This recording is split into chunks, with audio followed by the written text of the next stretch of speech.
Christmas came early for the sports fan. This past week, we have seen so many moves throughout the National Football League and Major League Baseball. Literally, both leagues are pretty much turned upside down with many different rosters on many different teams. So in this historic offseason, we need to put our take out there for it. So I have two of the best, great friends of the show. Alex Ranniello is here. What's up? And Alex Young is joined us. What's going on? So what's up? Happy to be here again. Happy to be back, Matt. Let's do it. I love it. We have a great all-star team right here, right now. So let's get to it. I think, it's funny. We have the March Madness tournament going on right now as we're recording it. See Duke and Michigan tied at 65. But yet they weren't the biggest stories. They weren't the biggest news stories in sports. It was mostly these NFL deals. And I mean, it's really hard to pick a place to start with all these significant moves being made. But I guess we have to start with the one division that every single team upgraded the most. Let's start this podcast with the AFC West, where all four teams made significant moves on both sides of the ball. I mean, just to sum it up, we have Russell Wilson joining the Denver Broncos. He's going to be the quarterback there. The Chargers get Khalil Mack, J.C. Jackson on the defensive side. Juju Smith-Schuster joins the Chiefs. And then the Raiders, not only with Max Crosby coming back, you have Chandler Jones returning, and then arguably the very best wide receiver in the NFL right now, Davante Adams, joins his BFF in Derek Carr, and he has joined the Vegas Raiders as well. So, I mean, where do we start with this? We have a Raiders fan in the building right now. So I'm going to throw this out there. From all the moves that I just said, which team truly upgraded the most?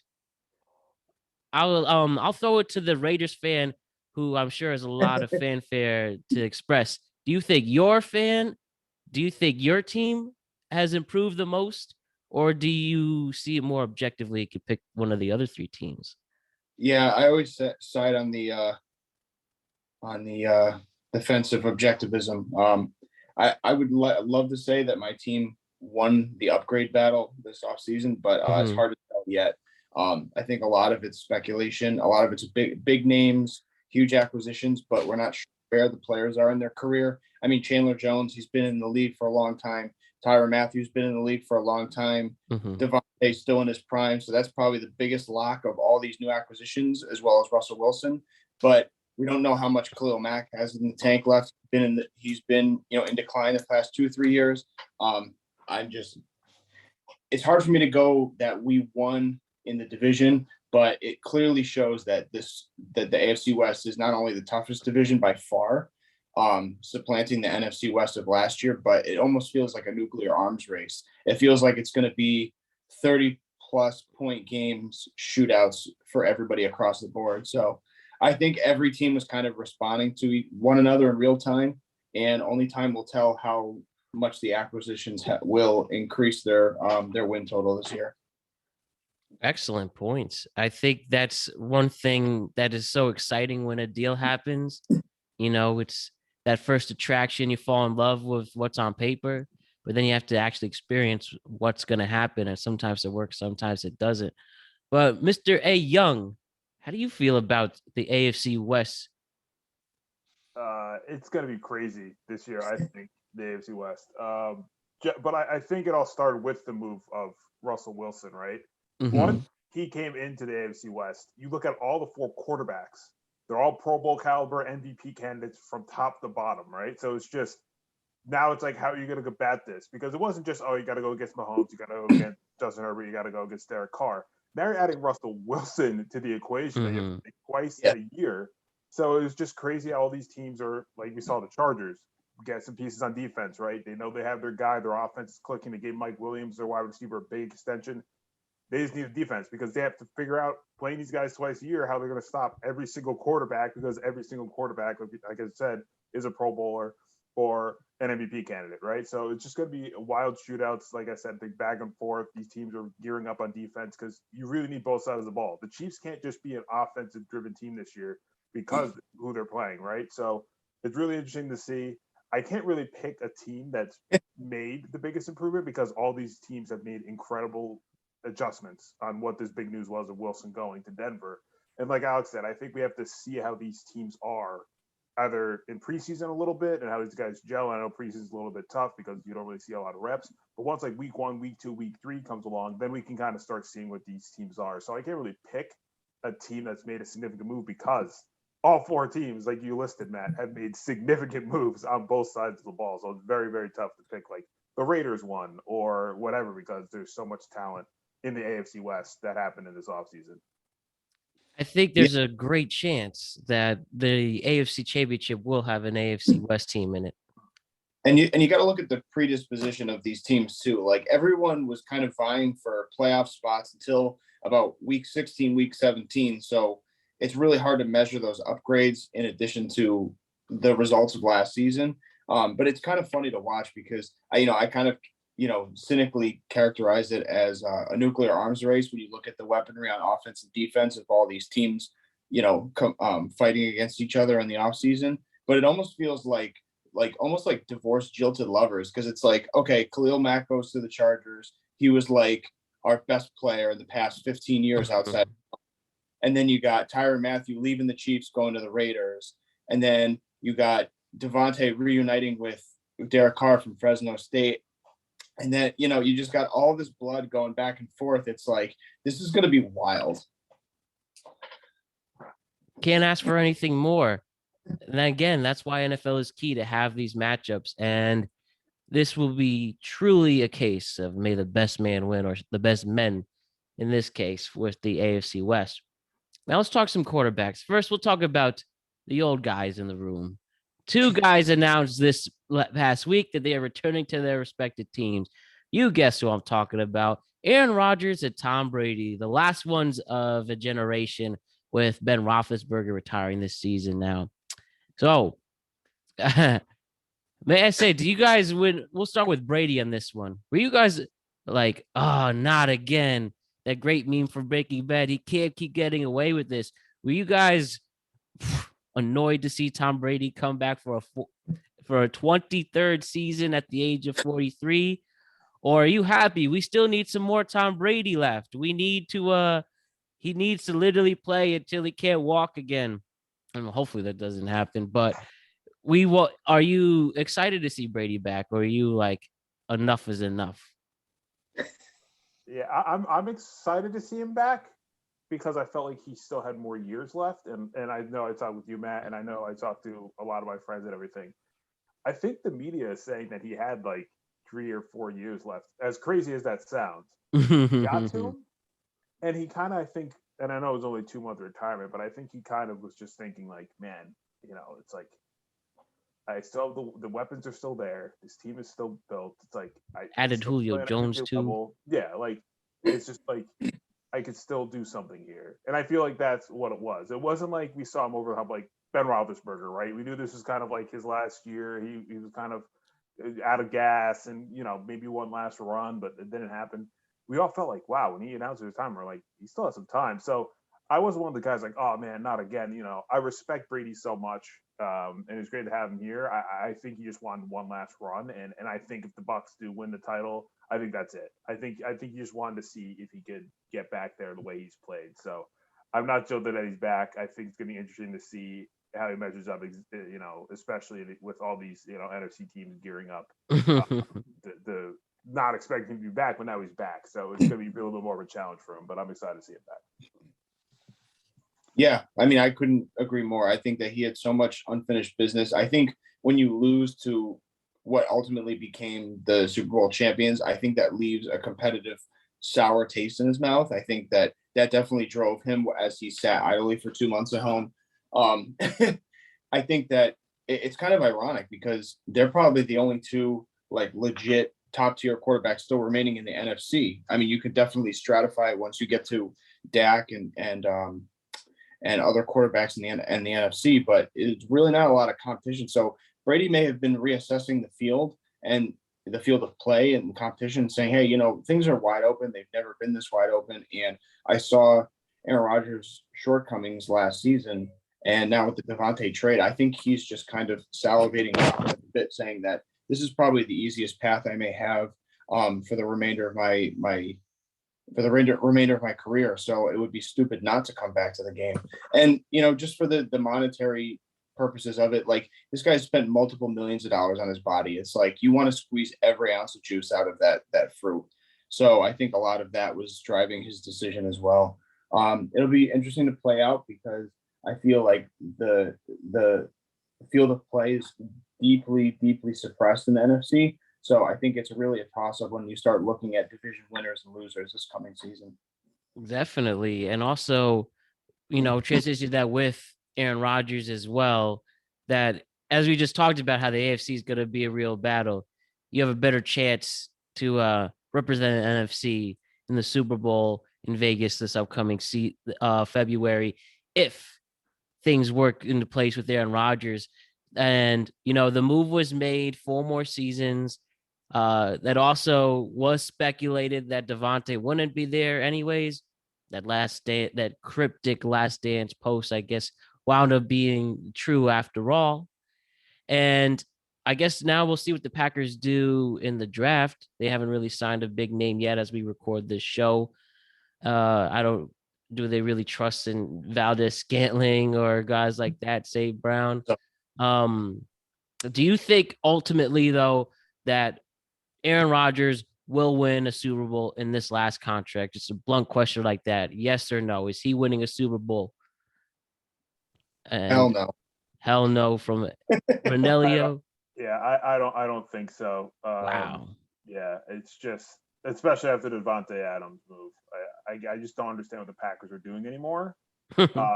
So it's just like I have no idea. So I don't think they're going to win another one. Just the way some of these teams are building right now.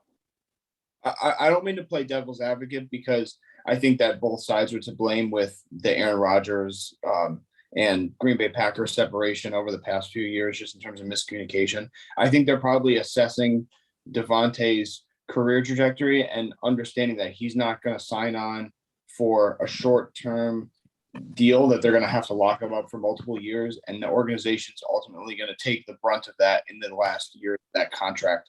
So in order to line him up in pairs with Rodgers, Davante is probably looking at it amicably as well and saying, look, I have plenty of years in the tank. I want to go play free out of the cold tundra and play with who I want to play with. So I think some of that played into the decision as well. All right. Well, I would have to say if Rodgers ultimately retires without a ring, he'll be one of the most disappointing athletes, despite being one of the best to ever do it as well. Could have won more. And I'm pulling for him. I really actually think that this is it with Aaron Rodgers getting paid close to $50 million a season with this deal. He's still got it. Clearly, he's won back-to-back MVPs. And if they get the right weapons around him once and for all, maybe also a solid tight end as well, I think that's one huge thing that's missing in his system. Then I think Aaron Rodgers will win a final Super Bowl in his polarizing career. I think the issue is that it's a salary cap league too. And if you put all your eggs in your basket on one salary, it's never really proven to work. That was the biggest criticism with Dak last season, whether he deserved the money or not. So, I don't look at a decline in his play per se, but I just think being bereft of weapons on the offense and having so much money in one contract, it's going to really hamstring the organization. Mm-hmm. I completely agree going off that too. It's just that I was talking to some people and it's just like, I understand Rodgers is due the money he deserves and stuff. But there comes a time, especially now in the twilight end of his career, where he's made a boatload of money, that he should sacrifice some of his pay for the better of the team. We saw Brady do it. We see Ben Roethlisberger do it. We've seen other, top quarterbacks do it for the benefit of their team. And now, like you said, the Packers are strapped for cash. That's why they probably made the move for Davante Adams. They'll probably draft another receiver in the first round, get him on, whatever they pick, get him on a lower salary and hope it works out. But yeah, it's just wild to me. And Matt, I completely agree with you. you look at it, he only has one Super Bowl. The other Pack quarterback that was great that has one Super Bowl, Brett Favre, and a lot of us, he probably could have won more as well. So it's just kind of weird that the guy that mentored Aaron Rodgers and he only gets one Super Bowl and Aaron Rodgers. So I just don't see it, especially the money they're paying Aaron Rodgers. It's really going to, like Alex said, handicap this team going forward on moves to be competitive. I mean, they could draft well and hope everything works out, but it make big splashes to get over the hump like we saw the Rams just do and win a Super Bowl that way. I can't see the Packers be doing that. So it's going to be interesting to see what happens with Rodgers going forward here. Absolutely. And speaking of other quarterbacks, just some other things I want to talk about. First, we have to talk about the huge story that came out at the end of the week last week. Deshaun Watson, he gets cleared from a grand jury regarding the cases against him regarding sexual misconduct. There are no criminal charges coming his way, which allows him now to play next season. Ultimately, he's eligible, though people are expecting him to be suspended for breaking the conduct anyways for the NFL. But despite that, and after interviewing with various teams like Carolina and Atlanta, Deshaun Watson ultimately gets traded to the Cleveland Browns, and then they restructured a deal. But including that deal, they also send 3 first-round picks to Houston and 2 other picks. So I think this is their opportunity. They saw we could really rebuild with those picks ultimately. And but yeah, Deshaun Watson is ultimately going to be a Brown, while Amari Cooper is going over there as well.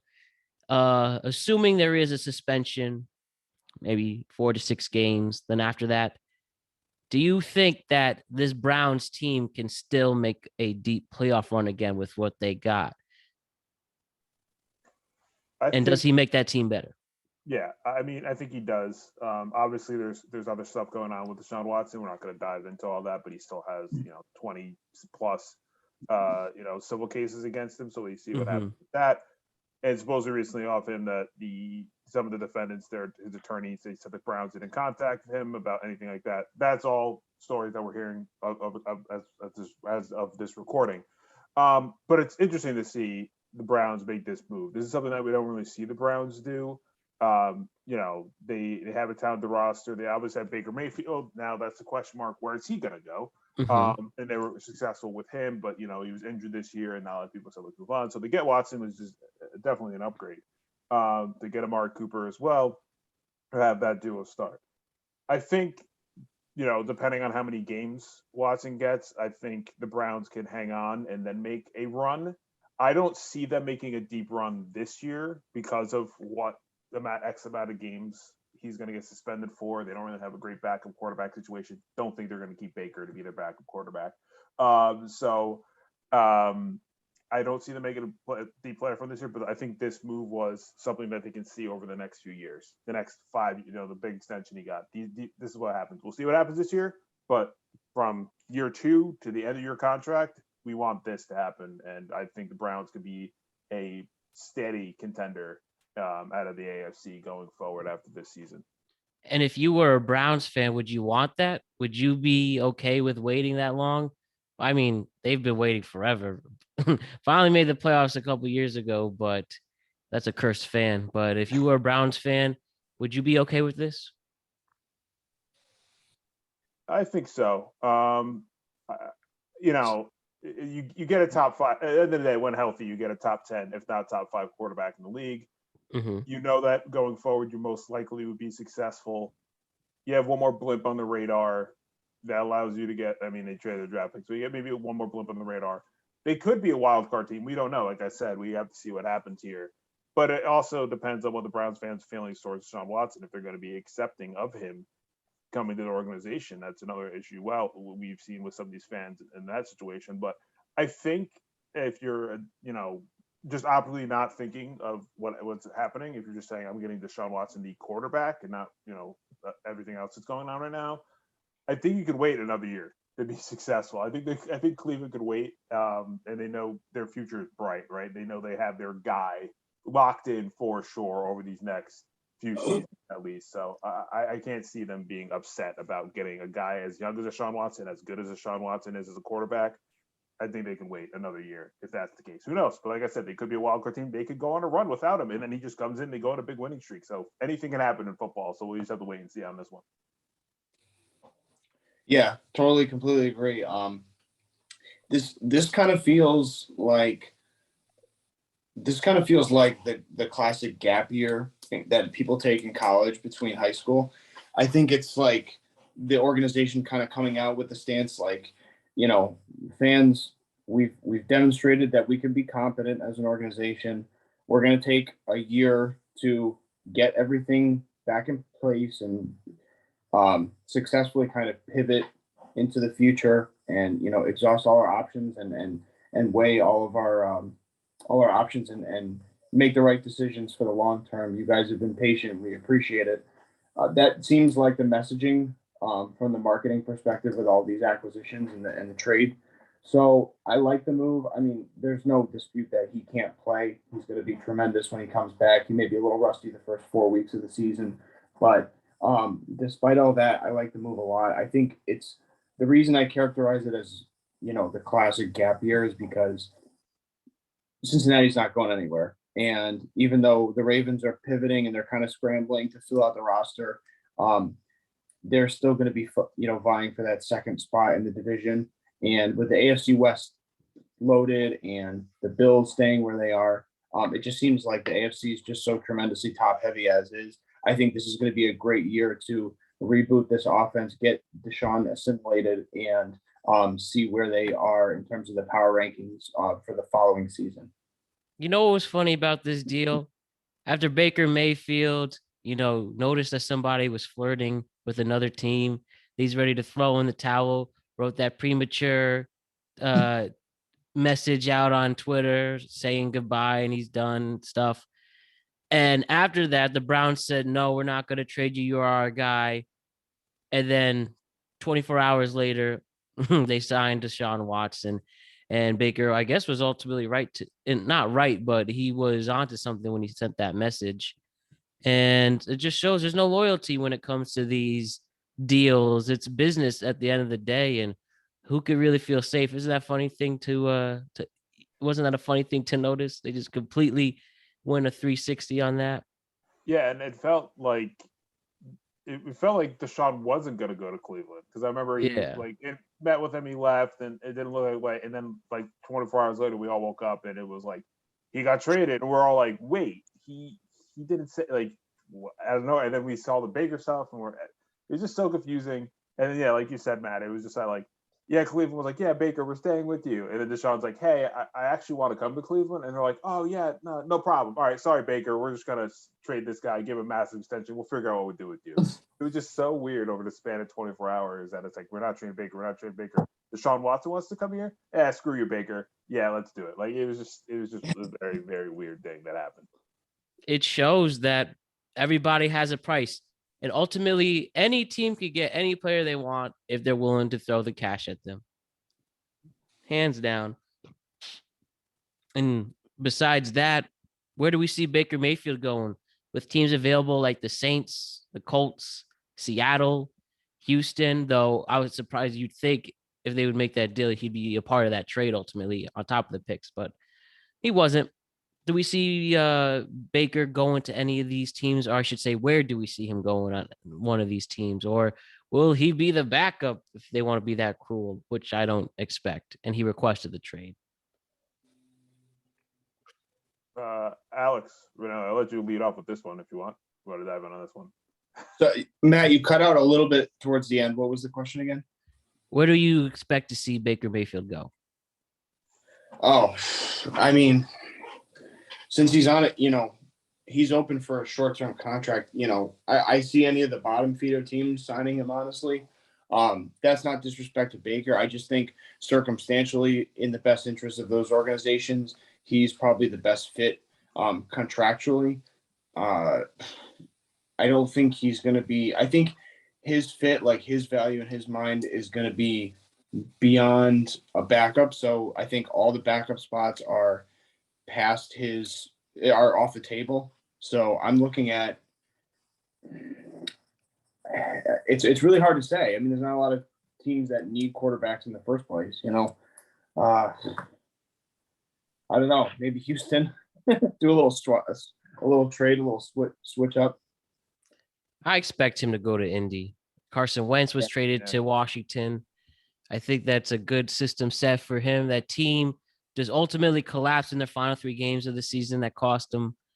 And I think that's the best fit, if not Seattle, if they're deciding not to rebuild. But they really didn't make any moves that indicates that. They keep it in the roster relatively the same. You still have players like, with the exception of Bobby Wagner going, and when you have DK Metcalf, you make anyone look good. So I guess Seattle or Indy would be ideal. Real quickly before you go, Alex, my rebuttal to that, Matt, is if you're Indianapolis, if you're Frank Reich, I mean, if you're that front office, how can you look at him objectively speaking and say this guy can contribute to winning games? Because he had a top 5 offensive line, he had the best weapons in the league, arguably, with any other team, and he had a defense to complement his offense. So it's really difficult to put him in a position where he should be able to win if you're an organization trying to shell him out of contract. My rebuttal to that was he was injured last year and a down year, bad shoulder injury. I think that did cost him. He definitely did decline, did not look like a first round pick of a first overall pick. And I think that has something to do with it. He's had playoff success before in the past. If things went differently, he could have knocked out the Chiefs last season. I think that is something to really take note of. And if things work out for this mobile quarterback with a very good offensive line led by Quentin Nelson with Indy, I think that would be a win on both sides for Indianapolis specifically. I agree, Matt. With Indy, I think that's like the perfect place if he wants to win now. And that's the thing. If that's not the case, then that has to be one of the bottom teams that are needed a quarterback. The problem is there's not a lot of places for that. And again, it's also what value does the league have? If Indy wants to make a move for him, are they willing to give up a first round pick? They gave a first round pick to get Carson Wentz in the first place. Is that something they want to do again, or did they learn from their mistake? So Indy, I feel, is a situation of if we can get him for like a low cost second round pick, third or fourth, whatever, combo some picks like later in the draft. Maybe that's the move they make, but at the end of the day, it all depends on what Cleveland values him and where Baker wants to go. Because again, Baker may not want to go to Indy, and then that's the whole issue. He gets traded there, and he's like, "Yeah, I'm not going to play for you. You got to move me to some other place." And like you said, Matt, I don't think Seattle is in play. I think they're going into a new transition rebuild mode, especially moving Russell Wilson and then letting Bobby Wagner go. And I understand that Wagner was the money move, kind of deal we often see. But it looks like they're just trying to change direction here and start over again. There's very limited spots. There's a lot of good quarterbacks play. I know the Giants got brought up. I don't want to dive into that. I know the Giants, people are saying, why don't the Giants do that? Don't see them doing that as well. Because again, it's what are the expectations you're going to get from Baker? Are you going to get him from a few years ago where he looked like a franchise quarterback, or is he still going to be banged up? Still kind of have sometimes a gunslinger mentality or misreads. And again, Frank Reich's the kind of guy that doesn't tolerate any of that. So over in Indianapolis. So it's going to be very interesting to see what they do and what Baker values have and what Cleveland's going to be asking to move on from Baker Mayfield. Yeah, and one thing I want to hit on too, with you mentioning the Giants, that I'm very happy that it seems like, with the combination of Brian Daboll and Joseph Shane, that we are rebuilding and acknowledging it as a rebuild.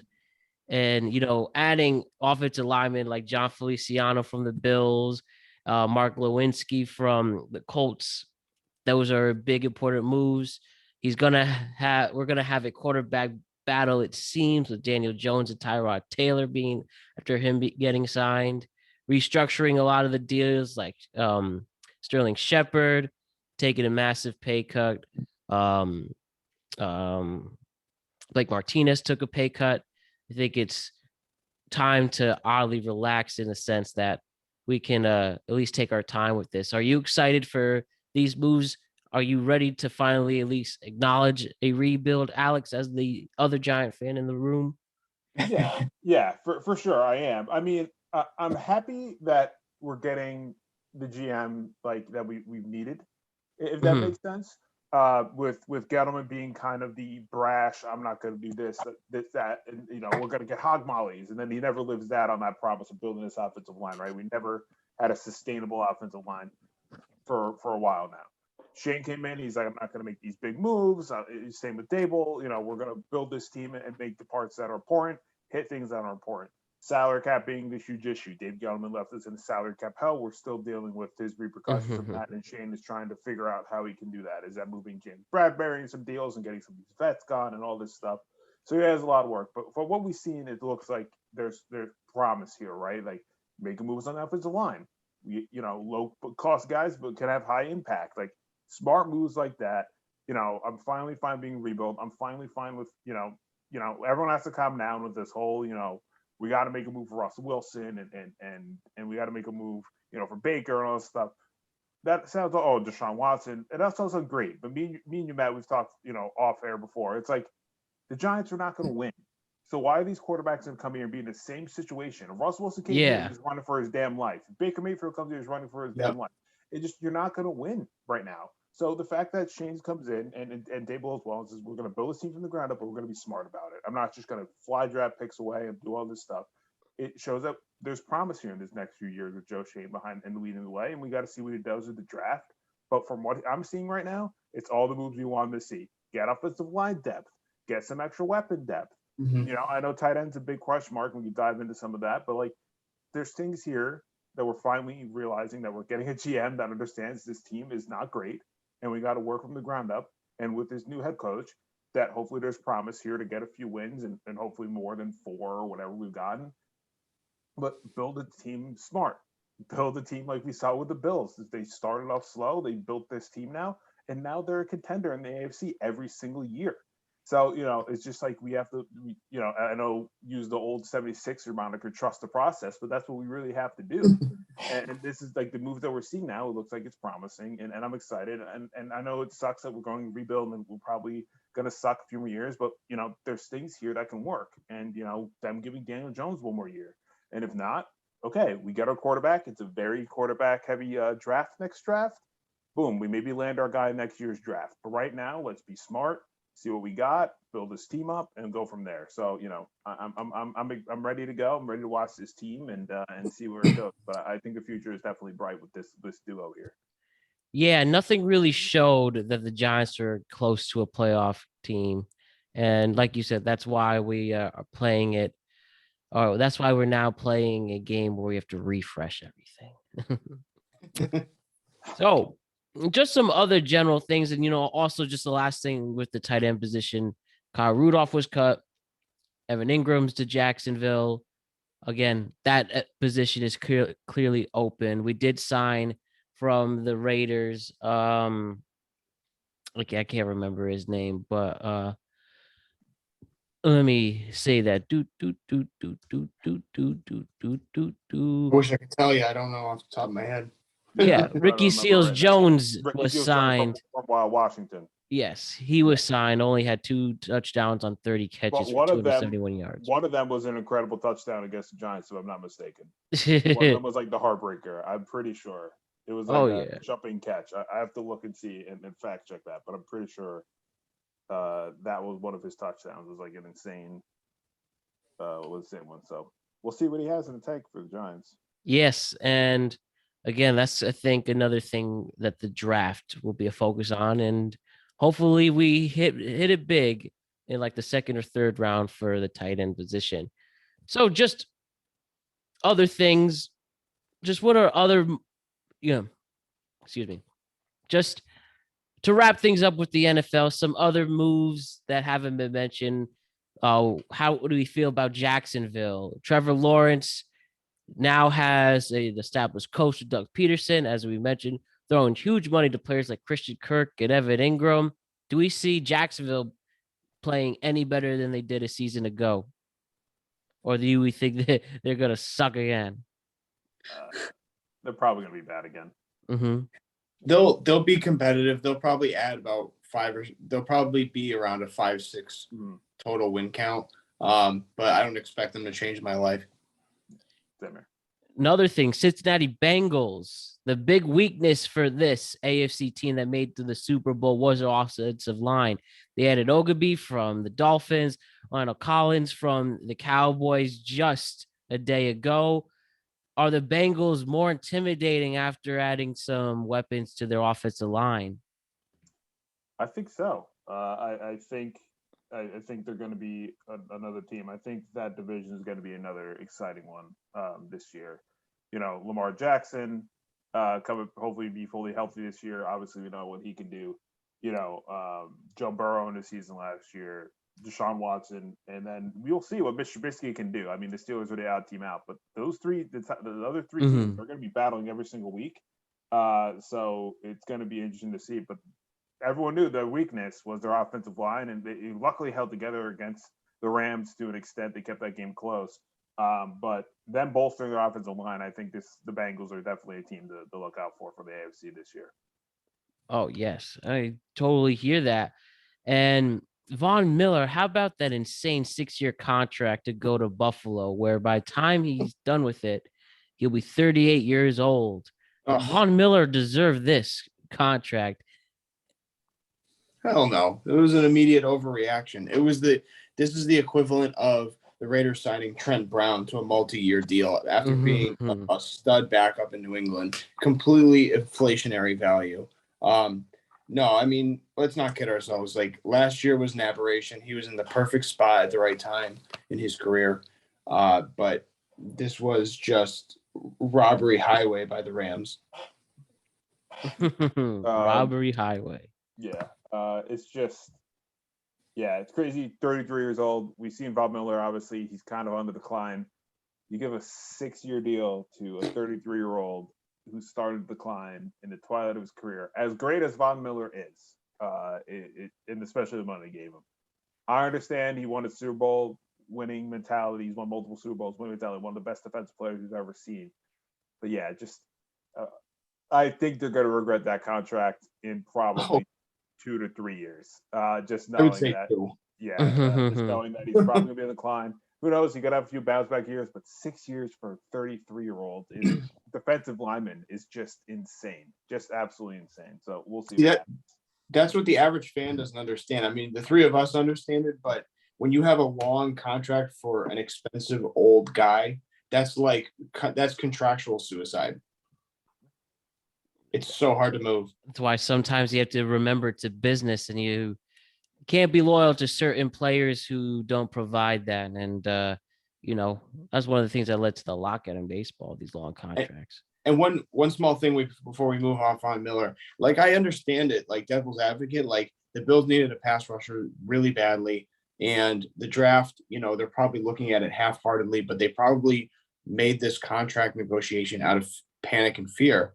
And I think they're looking at the contract that they have with Josh Allen and the window of opportunity that's in their hands at the moment. And I think that this was just a classic fear-based decision. I completely agree, for sure, on that one. Yeah, and then also just the other thing, reigning champions, the Los Angeles Rams, they pick up Allen Robinson, and clearly this is a replacement for Odell Beckham, who tore his ACL in the Super Bowl, so we might not see him at all this upcoming season. Do we think this move, does Allen Robinson bring an equal or a greater amount of pizzazz to this offense? And for the Rams, you think they could once again make a deep run with Allen Robinson as the number 2 option for Matthew Stafford? I think so. I like it a lot. I like that move a lot. They have Cooper Kupp. They had Allen Robinson. Who knows? Maybe Odell does come back on a 1-year deal. Maybe makes his return midway through the year. Who really knows? They traded Robert Woods to the Titans. So, I think they're trying to set up a nice 1-2 duo here with someone, with as great as Cooper Kupp, who might have had arguably the greatest receiving season we've ever seen. Last year. Just absolutely ridiculous. You had a big body as his number 2. I mean, defensive folks on Cooper Kupp, you got a guy that's 6'3", 6'4", like Allen Robinson. You can draw 50-50 balls to him. I mean, he's an incredible receiver. I think he does give this Rams offense pizzazz, if not more.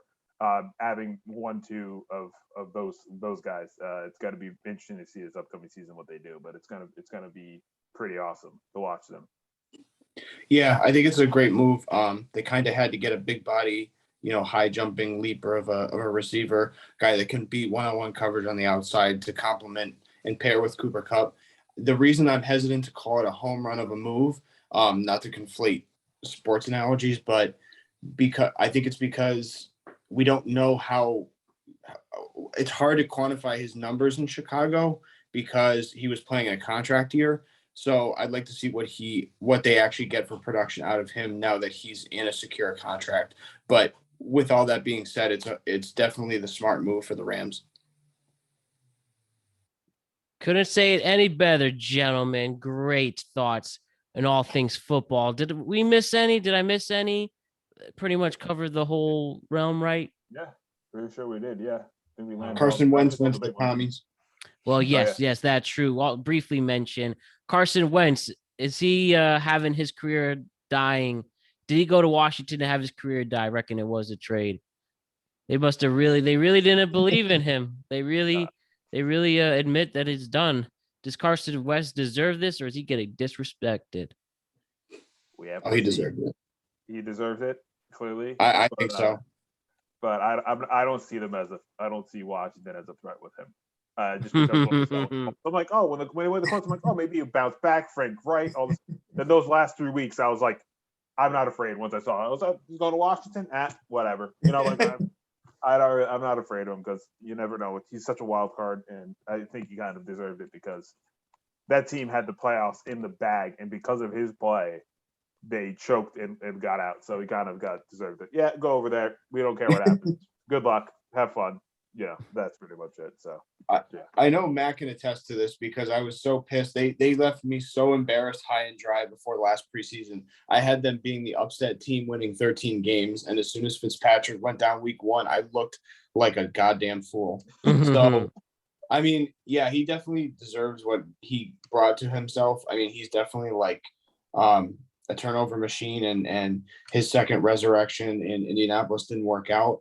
But I just can't wait for all the entertainment value of just making pun-inspired joke after joke, being like, oh, we went to Washington where all the commies are. That's where people go to die. Just sucks to suck.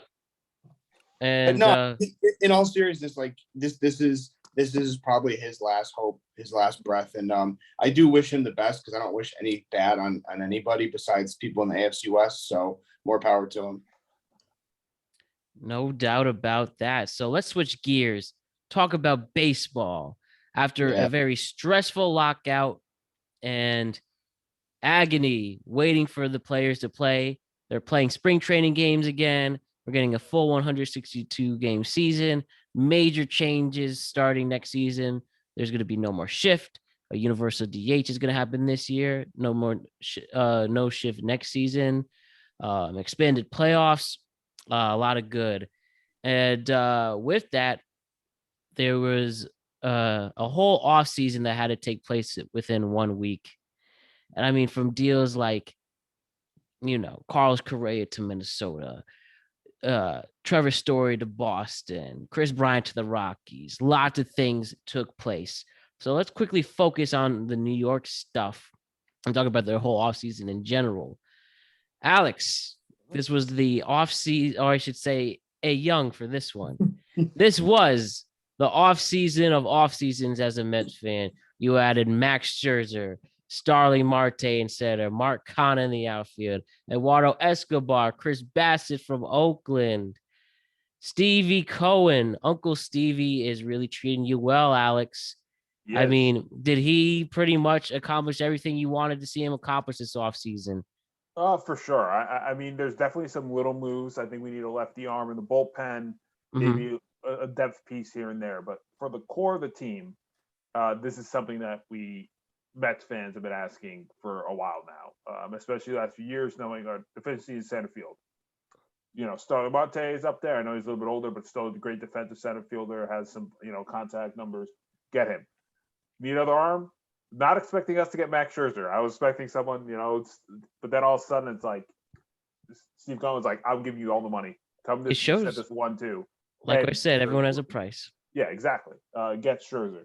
Like I said, Mark Canha and Walter Escobar, 2 great depth pieces, can play the infield, can play, the outfield as well. So overall, from the offseason, I mean, I haven't been this excited in a really long time. And it also is that, and it's also the nerves of the Mets fan, because the baseball gods seem to just not like us. And then we start now with like Starling Marte and this like oblique injury, and we're like, well, here it goes. This is what's happening. Like we can't be happy.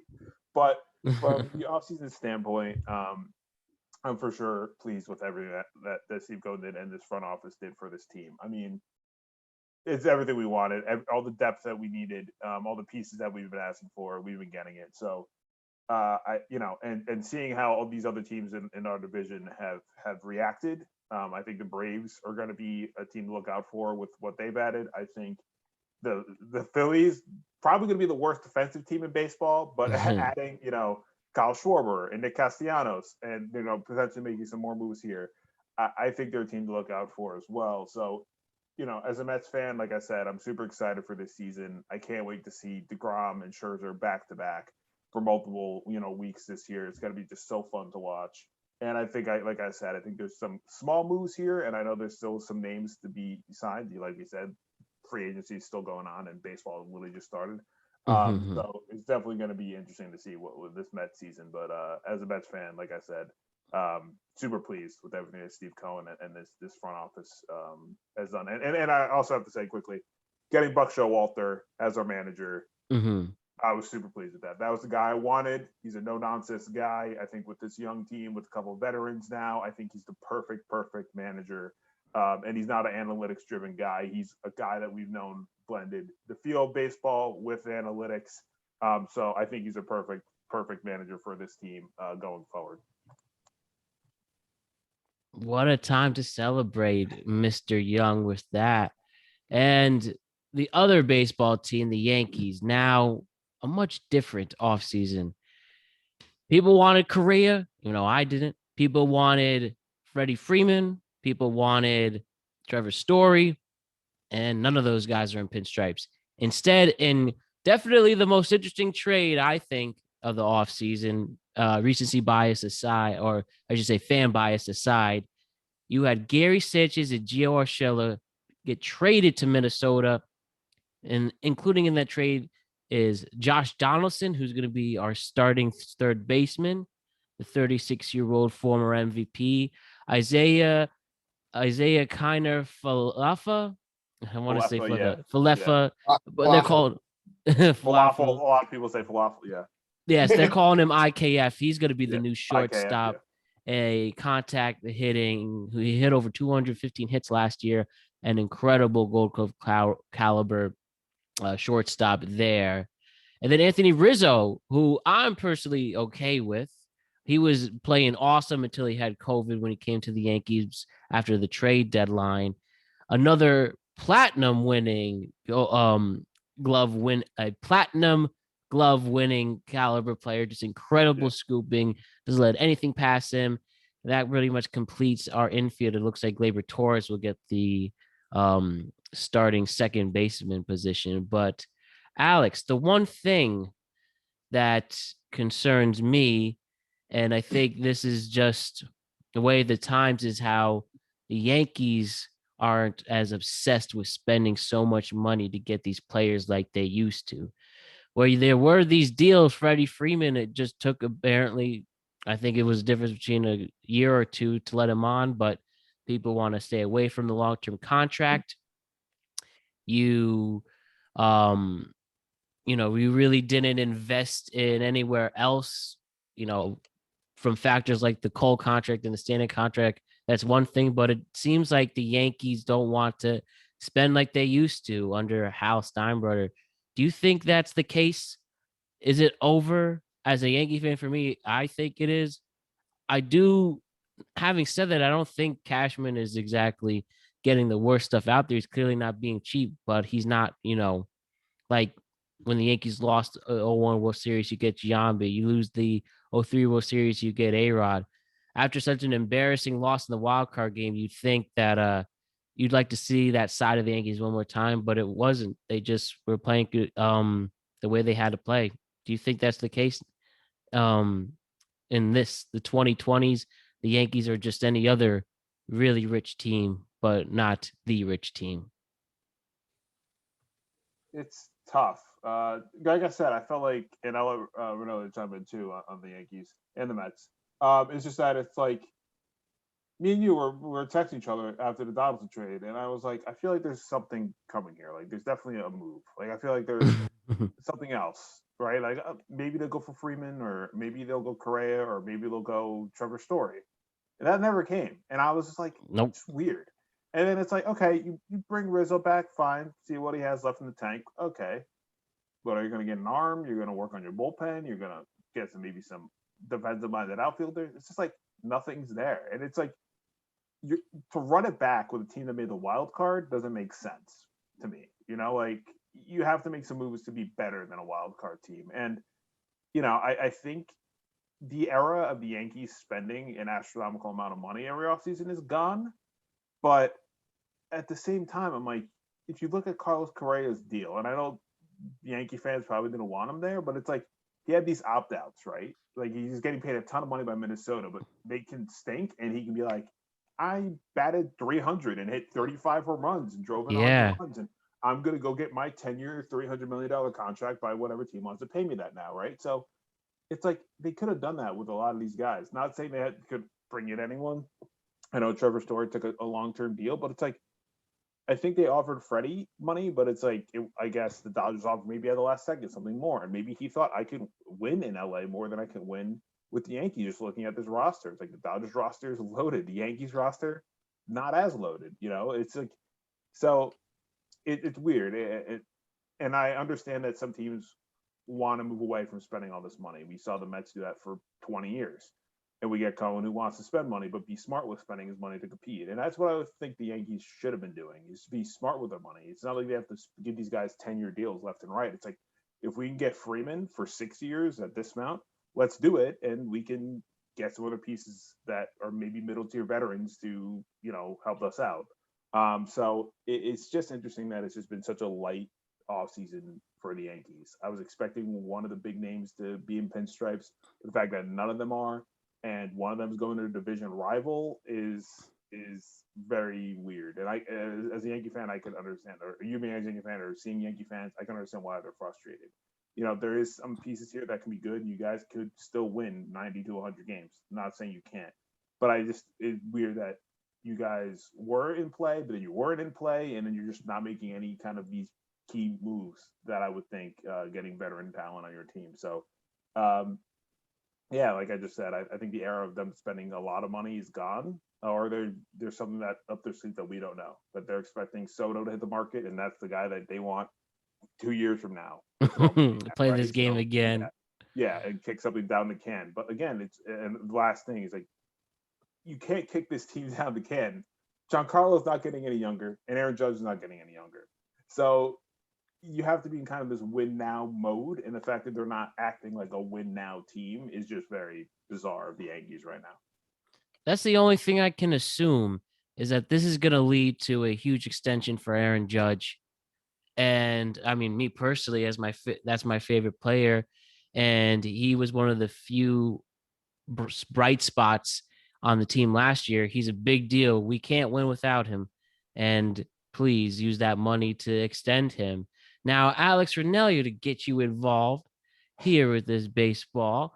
You're a fan of the Los Angeles Dodgers.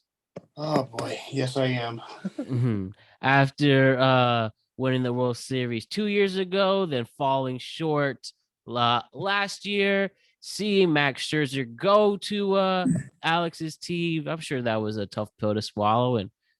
But you do have Freddie Freeman now. With that, now he's in the same lineup as Cody Bellinger and Mookie Betts, and sure, Trey Turner still there. Yep. How you feeling about LA? Yeah, just re-signed Jansen on a 1 year too. No, I mean, I was they kill me because they've got an open checkbook just like the New York markets, and year after year they have some kind of blow or some kind of mishap. The Scherzer contract definitely had me kind of in fits at the beginning of the offseason. The Corey Seager contract, I mean, I don't know as much as you guys, of course, with baseball, but the intuitions for me tell me that was probably the best move to let him go. It was just too big a price tag, so I understand him walking. And staying out of the division for that matter in the conference. But it just feels, I mean, I love the Freeman contract, and I think that he's definitely gonna replace what we lost with Seager and definitely give us a more dynamic, more consistent face at bats in the lineup going forward, because I felt like they, not just in the playoffs after the San Francisco series, but they just got out to late starts, and they were constantly in the hole against some of these big bat teams, and you just can't do that in the NL, the National League, and you especially can't do that in the NL West. So I'm excited. I think they're going to be back to glory a little bit, try to capitalize on this newest version of the super team, but Mr. Young, I'm very happy for you guys too, because you guys are like the Kennedy family of the baseball world. It's like every year something bad happens. So I'm only praying nothing but love to you guys. I hope nothing suicidal comes your way this year. I appreciate that. We need all the good juju in the world, because, like I said, every season we're all excited and then something happens. So hopefully this year is something different. Max Scherzer comes in, maybe it's just like, something else changes. That's all the moves we needed. Praying for good health, that's for sure. Yep. Yeah, let me tell you, Alex, if you don't win the pennant, then I think the Mets really are cursed for the rest of your life. Yeah, you have everything, everything. There's the Will Ponce aren't running this team anymore. Yeah. I mean, we should be winning the pennant, but it's like, but the Dodgers and my dad messaged, I messaged when I'm like, oh, Freeman, it's like, great, he's not with us in the NL East anymore. But if we have to make it to the World Series, we most likely have to go through him and the Dodgers for the pennant. And it's just like, but that's like, they still got to play the games first. And I'm like, true. I mean, I'm not jumping the gun. Who knows? We could not even make the playoffs. Knocking on wood right now.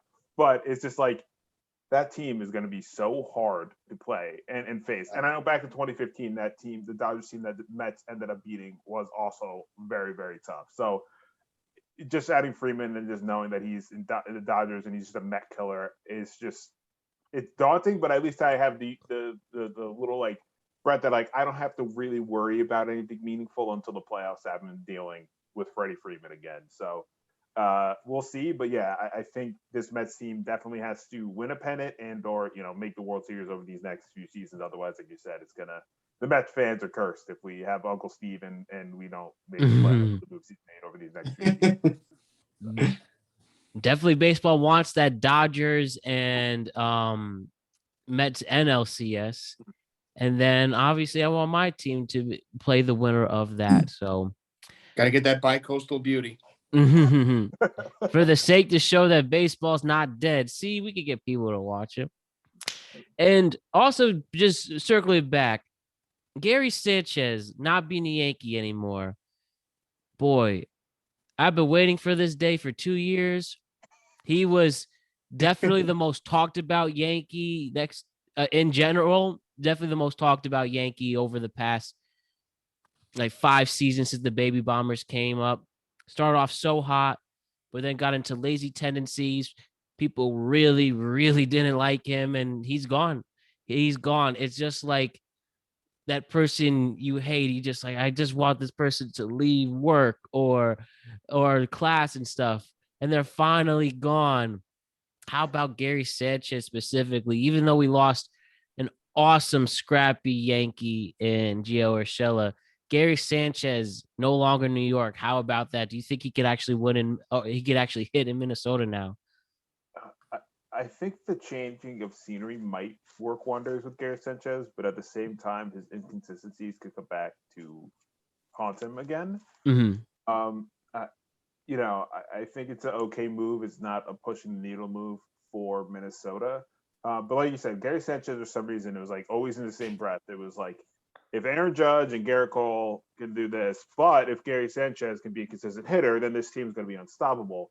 But then you never got the consistency where he would have a month or a month and a half where he was electric, and then back to when we saw early Gary Sanchez, where we're like, wow, the baby bombers, this young Yankees team looking like the future.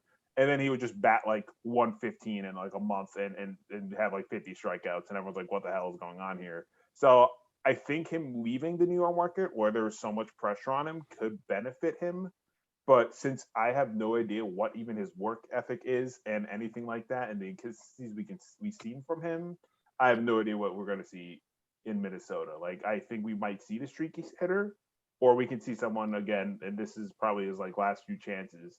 If he bats lower than like 220, I don't think the Twins are going to keep him around much longer after that. This, regardless of how many home runs he might hit. Yeah, and the other thing, the Twins, the first time they ever beat the Yankees in something significant was getting Correa. And just quickly on that deal, I think it's 3 years, 103 million with an opt out after every year. With him, and they also added like Sonny Gray, and they have people like Sano coming back. Can Minnesota be the best team in the Central? They could, but I don't really see it happening. Mm-hmm. Again, that division's always like really weird. Um, I think the White Sox are probably going to run away with that one. I like the move to Detroit. Sorry, not the Dodgers. Detroit made this offseason. I think they could be a sneaky kind of dark horse team. Yeah, we're getting people like Um, Tucker Barnhart yeah, and Javi Baez. That's significant. yeah. Like I think they're definitely a team to look out for. But I think it's the White Sox division to lose just with their young talent and what they've had. I know losing Carlos Rodon's not great, but I think they still have enough talent to back that up. But I have just no idea what I could see from the Twins this year. It's like it all depends really on Byron Buxton to me and his health and if he can stay healthy. If he can, I think the team's really solid and they rally behind as good of a player as Byron Buxton can be. But again, there's just such a weird team that I'm just not looking at them. And then moving on from Donaldson as well, like I just don't see them as a team to really win the division. They could be a fringe wild card team, but I don't see them, essentially taking the reins here and running away with the division. I think it's going to be the White Sox. Just being the Twins. What about Kris Bryant going to the Rockies for a 6-year deal? I think this is a clear example. I won my ring. I'm really good. Colorado seems like a nice place to live. They're confusing. And really, I don't know if you want to chime into on this one, but this franchise, and I messaged you that. I'm like, they're the most confusing franchise because it's like, I understand. Bryant, you get the money, take the bag. They take that deal. I would take that deal in a heartbeat. But it's like, what are the Rockies doing? Because they essentially are getting a lesser defensive version of Nolan Arenado, who they gave up for nothing. They literally Yeah. gave him up for nothing and paid the team to take him. They paid the Cardinals like $50 million to take him. So it's like you're giving this money again for a team that's not going to really compete. Now we lose Trevor Story. So it's like, what are the Rockies doing? I don't understand. And I understand Brian's point. But again, that's another deal where it's like probably 3 years from now, Brian's probably going to want to ask out, and like no one's going to want to take that contract. And it's just like I have no idea what the Rockies are planning on doing because they literally had a guy like him and they let him go for absolutely nothing. So why give Bryant all this money? It makes no sense to me. It's very confusing. I guess baseball is just weird. Has there been any big moves that have also caught your eye, Ranniello, that you are excited to see? You see, I'm mute. Alex, Ranniello, you're on mute. I'm gonna ask to unmute you right now. Oh, my bad. You good? Good, because I can run it back because I was mudding through all of that. No, I mean I've been kind of in lockstep following the stories as they come out with the news. Haven't really been as much focused on baseball, just more kind of in a reactionary state. But it's going to be an interesting shakeup. I like seeing the New York teams, solidly back in the race. So that's pretty cool. And yeah, I mean, I think the NL West is going to be, wild again. I think San Diego's going to get out to a hot start at the beginning of the year. I think San Fran's not going anywhere. I love their manager over there. It's just going to be another great season. I'm just happy that baseball's back.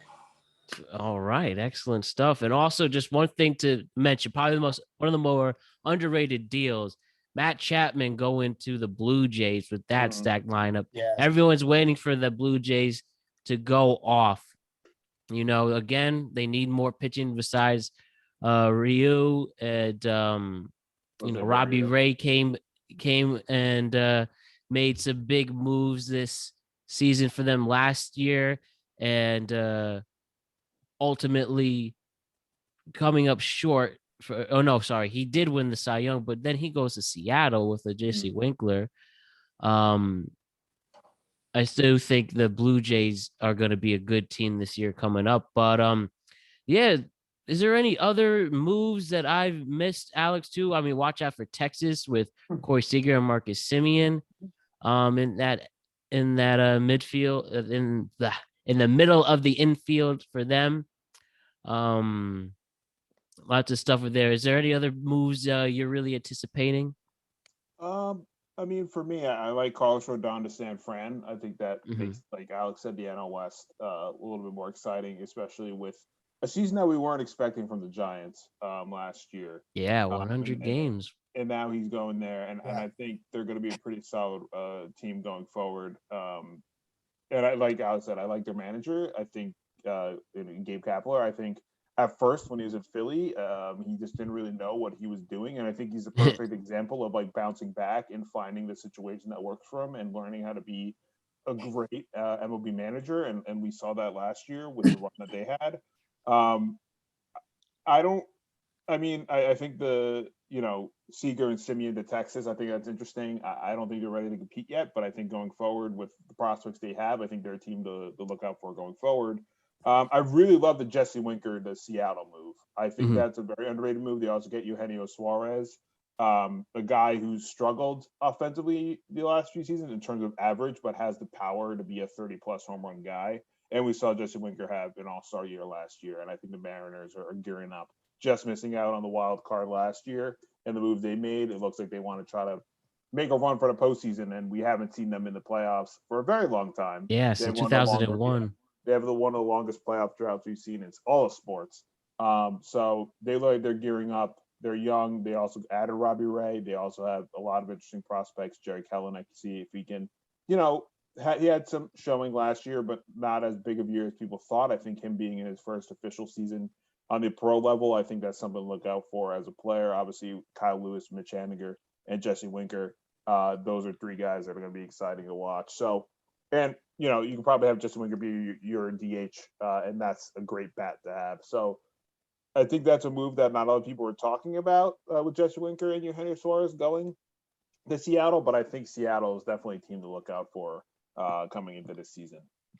May have had a tough loss in football, but their baseball team can give them hope again. But gentlemen, we pretty much hit every major deal in the two large leagues known as the MLB and NFL. Thank you so much for this amazing podcast.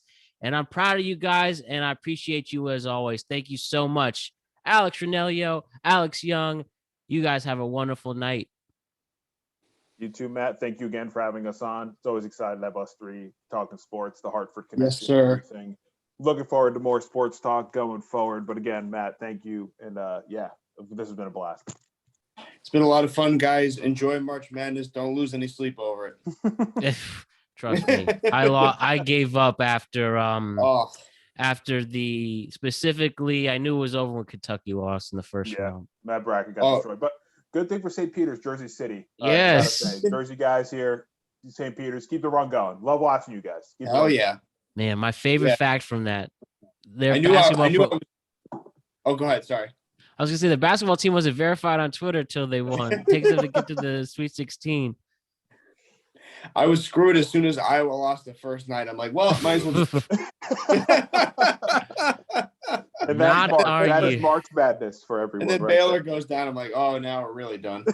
Yeah, and Duke oh my God. just barely survives to get to the Sweet 16, winning against Michigan State. But all right, guys, let's see how these moves Right. pan out.